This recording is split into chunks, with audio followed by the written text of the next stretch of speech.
Hello అండి. అందరూ ఎలా ఉన్నారు? మేమైతే బాగున్నాం. మీరు కూడా బాగుండాలని కోరుకుంటున్నాను. ఈరోజు టాపిక్ ఏంటంటే మనకి సోషల్ కంటెంట్ అండి అవుతుంది. ఆహ్, ఈ వర్షం, నదులు ఈరోజు లెసను. దీనికి ముందు మనకు సోషల్ కంటెంట్ ఆల్రెడీ చాలా లెసన్స్ చెప్పాము. థర్డ్ క్లాస్ నుంచి స్టార్ట్ చేయడం జరిగింది. సోషల్ కంటెంట్ అనేది మనం. అలాగే మన ఛానెల్‌లో తెలుగు కంటెంట్ కూడా కంప్లీట్ చేసాం. థర్డ్ క్లాస్ నుంచి మనం ఎయిత్ క్లాస్ వరకు తెలుగు కంటెంట్ అనేది కంప్లీట్ చేయబడింది. అలాగే తెలుగు మెథడాలజీ కూడా కంప్లీట్ చేసాము. ఆహ్, 10 లెసన్స్ ఉన్నాయి. 10 లెసన్స్ కూడా మనం లెసన్ వైస్ వీడియో చేయడం జరిగింది. మనం తెలుగు మెథడాలజీ అలాగే కంటెంట్ కూడా క్లాస్ వైస్, లెసన్ వైస్ చెప్పామండి. ప్రతి క్లాస్‌లోని లెసన్ వైస్ బిట్స్ అనేవి చెప్పడం జరిగింది. చాలా ఇంపార్టెంట్ బిట్స్ మన ఛానెల్‌లో చెప్తున్నామండి డైలీ. మా ఛానెల్ ఒకసారి చెక్ చేయండి. సబ్స్క్రైబ్ చేసుకోండి. లైక్ చేసి సపోర్ట్ చేయండి. అలాగే ఈ సోషల్ కంటెంట్ అయిన వెంటనే మనం వేరే సబ్జెక్ట్ అనేది మనం చెప్పుకోవడం జరుగుతుంది. సబ్జెక్ట్ వైస్ బిట్స్ అనేవి మన ఛానెల్‌లో చెప్పడం జరుగుతుంది. అలాగే మన ఛానెల్‌లో డీఎస్సీకి సంబంధించి ఒక ప్లేలిస్ట్ ఉంటుంది. అదే జీడీఎస్ ఛానల్ డీఎస్సీ బిట్స్ అండి. జీడీఎస్ ఛానల్ డీఎస్సీ బిట్స్ అని ఒక ప్లేలిస్ట్ ఉంటుంది. అది ఓపెన్ చేస్తే మనకి నేను చేసిన డీఎస్సీకి సంబంధించి అన్ని వీడియోస్ కూడా అందులో ఉంటాయి. ఒకసారి చెక్ చేయండి. చాలా ఇంపార్టెంట్ బిట్స్ మనం డైలీ చెప్తున్నాము. ఓకే అండి. ఇప్పుడు టాపిక్‌లోకి వెళ్దాము. కొన్ని వీడియోస్ నేను డిస్క్రిప్షన్‌లో పెడతాను. ఒకసారి చెక్ చేయండి. చూడండి ఈరోజు లెసన్ ఏంటంటే వర్షం, నదులండి. వర్షం, నదులు. దానికి సంబంధించి బిట్స్ అనేవి మనం ఈరోజు చెప్పుకుందాము. వీడియో లైక్ చేసి సపోర్ట్ చేయండి ఫ్రెండ్స్. చూడండి ఫస్ట్ ఇది చూడండి. బాష్పీభవనం అంటే ఏంటి? బాష్పీభవనం అంటే ఏంటి? నీరు ఆవిరిగా మారడాన్ని బాష్పీభవనం అంటాము. నీటి ఆవిరి తిరిగి నీరుగా మారడాన్ని ద్రవీభవనం అంటాము. చూడండి ఇక్కడ బాష్పీభవనం ఉంది. తర్వాత ద్రవీభవనం కూడా ఉంది. చూడండి. బాష్పీభవనం అంటే ఏంటి? నీరు ఆవిరిగా మారడాన్ని మనం బాష్పీభవనం అంటాము. అలాగే మనకి నీటి ఆవిరి తిరిగి నీరుగా మారడాన్ని ద్రవీభవనం అంటాం. ఇక్కడ చూడండి. నీరు అనేది ఆవిరిగా మారడాన్ని బాష్పీభవనం అంటాము. అలాగే మనకి ఆవిరనేది నీరుగా మారడాన్ని అంటే నీటి ఆవిరి తిరిగి నీరుగా మారడాన్ని మనం ద్రవీభవనం అంటాము. అలాగే గాలి పైభాగాన వేలాడుతున్న చిన్న నీటి బిందువుల సమూహమే మేఘాలు అంటాము. గాలి పైభాగాన వేలాడుతున్న చిన్న చిన్న నీటి బిందువుల సమూహమే మేఘాలని అంటామండి. అలాగే జలచక్రం అంటే ఏంటి? జలచక్రం అంటే ఏంటి? సముద్రాల నుండి నీరు ఆవిరై ఆకాశంలో మేఘాలుగా తయారై వాటికి చల్లని గాలి తగలగానే వర్షిస్తాయి. ఆ నీరు పల్లపు ప్రాంతంలో ప్రవహిస్తూ నదులుగా ఏర్పడి తిరిగి సముద్రంలో కలుస్తుంది. ఇదే ప్రక్రియ మనం నిరంతరం కొనసాగుతుంది. దీన్నే మనం జలచక్రం అంటామనమాట. జలచక్రం అంటే ఏంటంటే సముద్రాల నుండి నీరు ఆవిరై ఆకాశంలో మేఘాలుగా తయారై వాటికి చల్లని గాలి తగలగానే వర్షిస్తాయి. ఆ నీరు పల్లపు ప్రాంతంలో ప్రవహిస్తూ నదులుగా ఏర్పడి తిరిగి సముద్రం కలుస్తుంది. ఆ సముద్రంలోనే మళ్ళీ మనకేమవుతుంది నీరనేది ఆవిరిగా మారుతుందనమాట. ఇది ప్రక్రియ నిరంతరం కొనసాగుతుంది. దీన్ని మనం జలచక్రం అని అంటాము. అలాగే అవపాతం అంటే ఏంటి? చూడండి. అవపాతం అంటే ఏంటి? గాలిలోని తేమ వివిధ రూపాల్లో భూమి మీద పడటాన్ని అవపాతం అని అంటాము. ఏంటండి? గాలిలోని తేమ వివిధ రూపాలలో భూమి మీద పడటాన్ని మనం అవపాతం అంటాం. ఇది మంచుగా, వర్షంగా, పొగమంచు, తషారం, వడగండ్లు మొదలైన అనేక రూపాల్లో ఉంటుంది. ఈ అవపాతం అనేది మనకి మంచుగా పడొచ్చు, వర్షంగా పడొచ్చు, పొగమంచుగా పడొచ్చు, తషారం రూపంలో పడొచ్చు, వడగండ్ల రూపంలో పడొచ్చు. ఇలాగ అనేక రూపంలో పడుతుందనమాట. గాలిలోని తేమ వివిధ రూపాల్లో భూమి మీద పడటాన్ని మనం అవపాతం అని అంటాం. అలాగే ఆర్ద్రత అంటే ఏంటి? ఆర్ద్రత అంటే ఏంటి?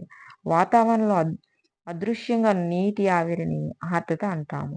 వాతావరణంలో అదృశ్యంగా ఉన్న నీటి ఆవిరిని ఆర్ద్రత లేదా తేమ అంటాము. ఉష్ణోగ్రతతో పాటు ఆర్ద్రత కూడా పెరిగినప్పుడు మనకు అసౌకర్యంగా ఉంటుంది. చెమట త్వరగా ఆవిరిగా ఉక్కగాను, జిగటగాను ఉంటుందన్నమాట. ఆర్ద్రత అంటే ఏంటి? వాతావరణంలో అదృశ్యంగా ఉన్న నీటి ఆవిరిని ఆర్ద్రత అంటాము లేదా తేమ అంటామండి. ఉష్ణోగ్రతతో పాటు ఆర్ద్రత కూడా పెరిగినప్పుడు మనకు అసౌకర్యంగా ఉంటుంది. చెమట త్వరగా ఆవిరిగాను, ఉక్కగాను, జిగటగాను ఉంటుంది. అలాగే మనకి ఇక్కడ ఆంధ్రప్రదేశ్‌లో నదులండి. నదుల గురించి మనం చూద్దాం. అలాగే నది జన్మస్థానం, ప్రవహించే నదులేంటి, ఉపనదులేంటి, బంగాళాఖాతంలో కలిసే ప్రదేశం. అవి ఆ నదులనేవి బంగాళాఖాతంలో ఎక్కడ కలుస్తాయనేది మనం ఆంధ్రప్రదేశ్‌లో ఉన్న నదుల గురించి మళ్ళీ తెలుసుకుందాము. ఫస్ట్ చూడండి గోదావరి నది. ఏంటండి? గోదావరి నదండి. ఇది మనకి జన్మస్థానం ఎక్కడంటే నాసికా త్రయంబకం అండి. మహారాష్ట్రంలో ఇది ఇది పుట్టిందనమాట. నాసికా త్రయంబకం మహారాష్ట్రంలో పుట్టింది ఈ గోదావరి. ఇందులో ప్రవహించే జిల్లాలేంటంటే అల్లూరు సీతారామరాజు జిల్లా, ఏలూరు, తూర్పు గోదావరి, పశ్చిమ గోదావరి, అలాగే కోనసీమ, కాకినాడ ఈ జిల్లాల గుండా ప్రవహిస్తూ ఉంటుంది గోదావరి. ఎక్కడ జన్మించండి? నాసిక త్రయంబకం మహారాష్ట్రంలో పుట్టింది. ఇది అల్లూరు సీతారామరాజు జిల్లా, ఏలూరు జిల్లా, తూర్పు గోదావరి జిల్లా, అలాగే పశ్చిమ గోదావరి జిల్లా, అలాగే కోనసీమ, కాకినాడ ఇవన్నీ ఈ జిల్లాల్లో ప్రవహిస్తుందన్నమాట ఈ గోదావరి. అలాగే ఉపనదులేంటి? గోదావరి నదికి ఉపనదులు ఏంటంటే మంజీర ఒకటి, ప్రాణహిత ఒకటి, ఇంద్రావతి ఒకటి, మానేరు ఒకటి, కిన్నెరసాని ఒకటి, శబరి, సీలేరు ఇవన్నీ కూడా గోదావరి నదికి ఉపనదులు. చాలా ఇంపార్టెంట్ అండి. అలాగే ఈ గోదావరి నది బంగాళాఖాతంలో కలిసే ప్రదేశం ఏంటంటే అంతర్వేది అండి.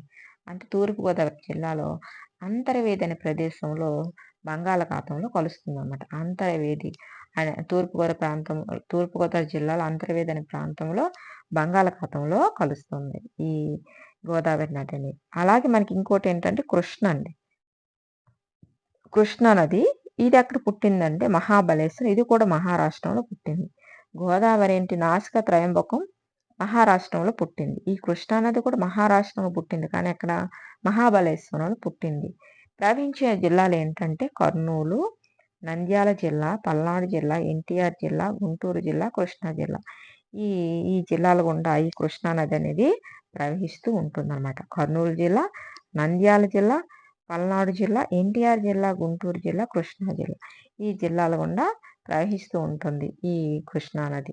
అలాగే ఉపనదులు ఏంటంటే తుంగభద్ర నది, దిండి, పాలేరు, కోయన, పంచగంగ, మూసి, భీమ, ఘటప్రభ, మలప్రభ, అలాగే మున్నేరు, హోలియా, పెద్దవాగు, దూద్గంగ ఇవన్నీ కూడా మనకి కృష్ణానది యొక్క ఉపనదులు. ఒకసారి చూడండి. తుంగభద్ర, దిండి, పాలేరు, కోయన, పంచగంగ, మూసి, భీమ, ఘటప్రభ, మలప్రభ, మున్నేరు, హోలియా, పెద్దవాగు, దూద్గంగ ఇవన్నీ కూడా కృష్ణానదికి ఉపనదులు. ఇది బంగాళాఖాతంలో ఎక్కడ కలుస్తుందంటే అంశల దీవి వద్ద బంగాళాఖాతంలో కలుస్తుందన్నమాట.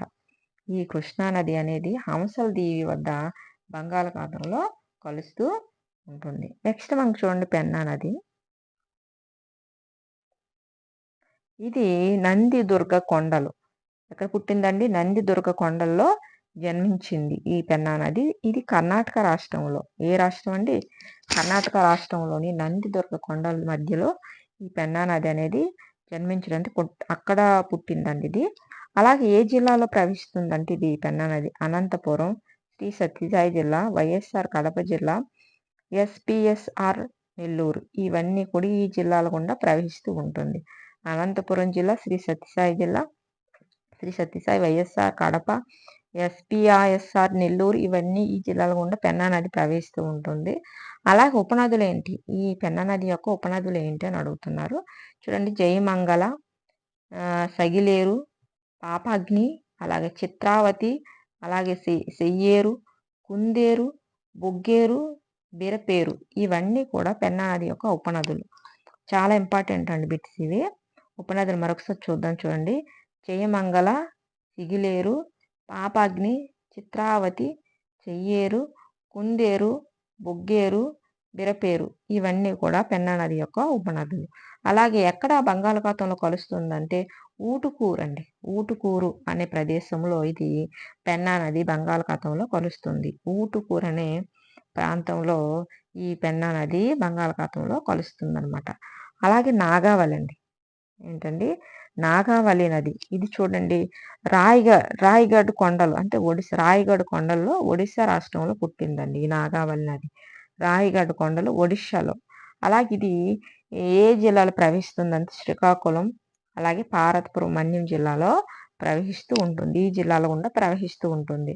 నాగావళి నది ఎక్కడ పుట్టిందండి? ఒరిస్సా రాష్ట్రంలోని రాయగఢ్ కొండల మధ్యలో ఈ నాగావళి నది అనేది పుట్టింది. ఇది శ్రీకాకుళం, పార్వతీపురం, మన్యం జిల్లాలో ప్రవహిస్తూ ఉంటుంది. దీని యొక్క ఉపనదులు ఏంటంటే స్వర్ణముఖి, వేదావతి, చంజావతి, ఒట్టిగడ్డ. ఇవన్నీ కూడా మనకి నాగావళి నది యొక్క ఉపనదులు. స్వర్ణముఖి, వేదావతి, చంజావతి, ఒట్టిగడ్డ ఇవన్నీ కూడా నాగావళి నది యొక్క ఉపనదులు. ఇది ఎక్కడ కలుస్తుందంటే బంగాళాఖాతంలో మోపసి బందూరు. ఇది శ్రీకాకుళం జిల్లా మోపసి బందూరులో అనే ప్రాంతంలో కలుస్తుంది అనమాట. ఎక్కడండి? మోపస్ బందర్ అనే ప్రాంతంలో కలుస్తుంది. శ్రీకాకుళం జిల్లాలోని మోపస్ బందర్ అనే ప్రాంతంలో ఈ నాగావళి నది అనేది కలుస్తుంది. అలాగే వంశధార అండి. రెండవది ఏంటండి? వంశధార. ఇది జైపూర్ కొండలు. ఇది కూడా ఒరిస్సా రాష్ట్రంలో జైపూర్ కొండల్లో పుట్టింది. ఈ వంశధార అనే నది జైపూర్ కొండలు ఒడిశా రాష్ట్రంలో పుట్టింది. ఇది శ్రీకాకుళం జిల్లా గుండా ప్రవహిస్తుంది. వంశధార అనేది శ్రీకాకుళం జిల్లా గుండా ప్రవహిస్తుంది. ఇది మహేంద్ర తనయ. దీని యొక్క ఉపనది ఏంటంటే ఒకటండి. మహేంద్ర తనయ అనేది ఉపనది. వంశధార నది యొక్క ఉపనది. ఇది కళింగపట్నం వద్ద కలుస్తుంది. ఇది బంగాళాఖాతంలో ఈ వంశధార నది అనేది కళింగపట్నం వద్ద కలుస్తూ ఉంటుంది. అలాగే తుంగభద్ర అండి. తర్వాత నది ఏంటండి? తుంగభద్ర. వరాహ పర్వతాలు అంటే కర్ణాటక రాష్ట్రంలోని వరాహ పర్వతాల వద్ద ఈ తుంగభద్ర నది పుట్టింది. వరాహ పర్వతాలు ఎక్కడండి? వరాహ పర్వతాలు కర్ణాటక రాష్ట్రంలోని పుట్టింది. నెక్స్ట్ మనకి ఇది కర్నూలు జిల్లాలో ప్రవహిస్తుందండి. ఇది ఏ జిల్లా గుండా ప్రవహిస్తుందండి? కర్నూలు జిల్లా గుండా ప్రవహిస్తుంది. దీని యొక్క ఉపనదులు ఏంటంటే తుంగ భద్ర కలిసి తుంగభద్ర ఏర్పడింది. హగరి పెద్ద ఉపనది వేదావతి, వరద హద్రి ఇవన్నీ కూడా తుంగభద్ర నది యొక్క ఉపనదులు. ఇది కృష్ణా నదిలో కలుస్తుంది. ఎక్కడ కలుస్తుంది? కృష్ణా నదిలో కలుస్తుంది అనమాట. ఇది ఈ టేబుల్ అండి, చాలా ఇంపార్టెంట్. ఒక దగ్గర రాసుకోండి. అలాగే దీనికి సంబంధించి మరికొన్ని బిట్స్ అనేవి చెప్పుకుందాము.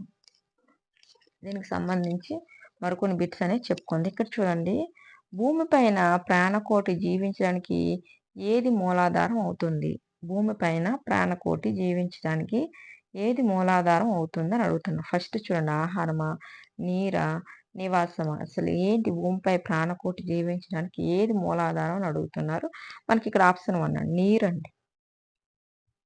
భూమిపైన ప్రాణకోటి జీవించడానికి ఖచ్చితంగా ఉండవలసింది ఏంటండి? నీరు. అలాగే భూమి ఉపరితలంలో ఎంత శాతం పైగా నీరు ఆవరించి ఉన్నది?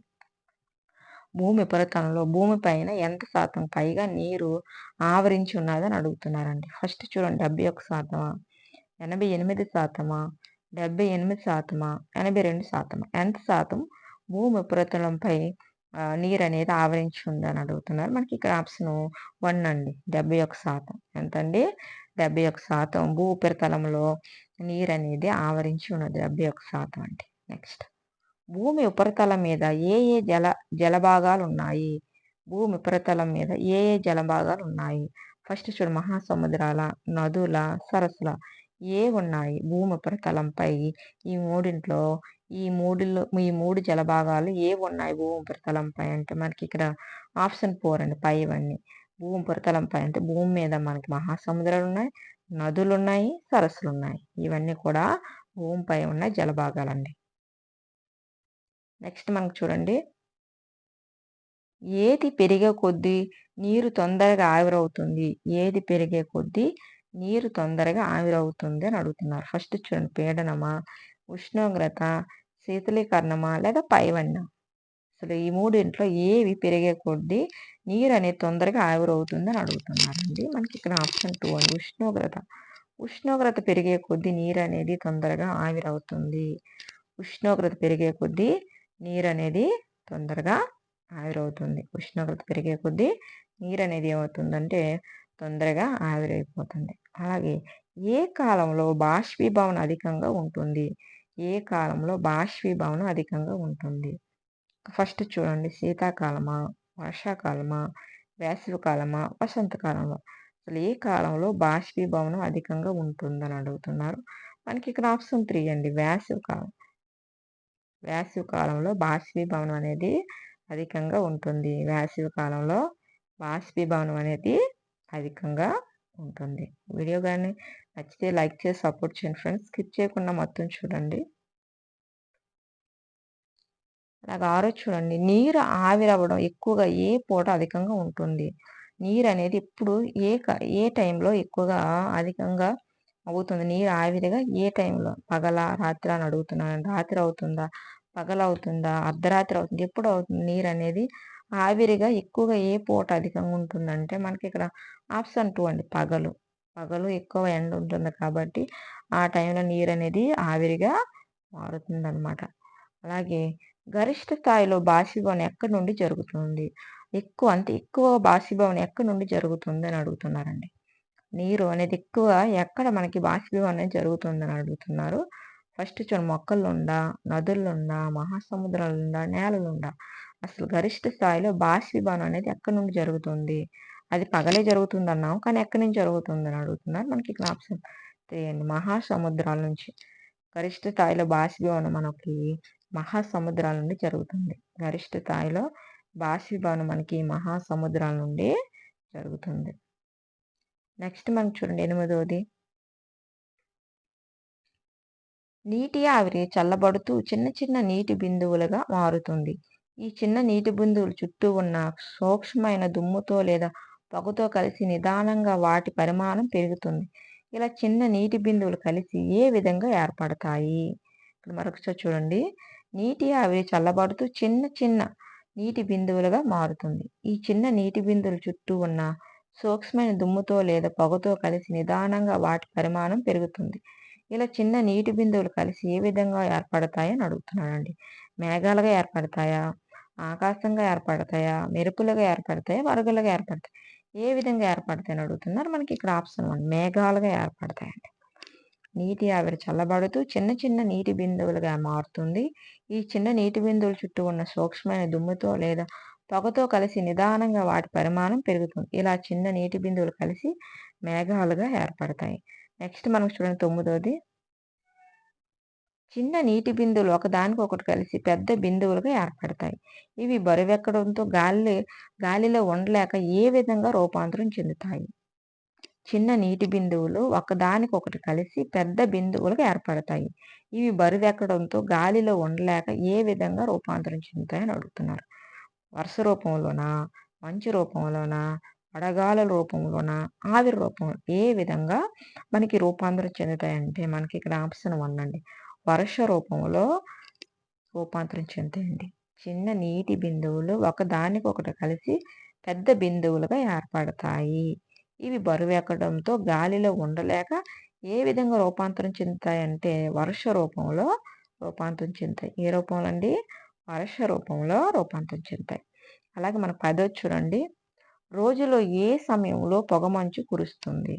రోజులు ఏ సమయంలో పొగమంచు కురుస్తుంది? ఉదయమా? మధ్యాహ్నమా? రాత్రా? ఎప్పుడు కాదసలు. మనకి ఏ సమయంలో పొగమంచు అనేది కురుస్తుంది? ఏ సమయంలో అని అడుగుతున్నారు. మనకి ఇక్కడ ఆప్షన్ 1 అండి. ఉదయం. ఉదయమే కదండీ మనకి పొగమంచు అనేది కురుస్తుంది. నెక్స్ట్ మనకు 11వది చూడండి. ఏ కాలంలో ఎక్కువ పొగమంచు కురిసిన రోజులున్నాయి? ఏ కాలంలో మనకి ఎక్కువ వేసవిలోనా? చలికాలంలోనా? ఏ కాలంలో అసలు మనకి ఎక్కువ పొగమంచు కురుస్తుందని అడుగుతున్నారు. ఫస్ట్ ఆప్షన్ చూడండి. వేసవిలోనా? వర్షాకాలంలోనా?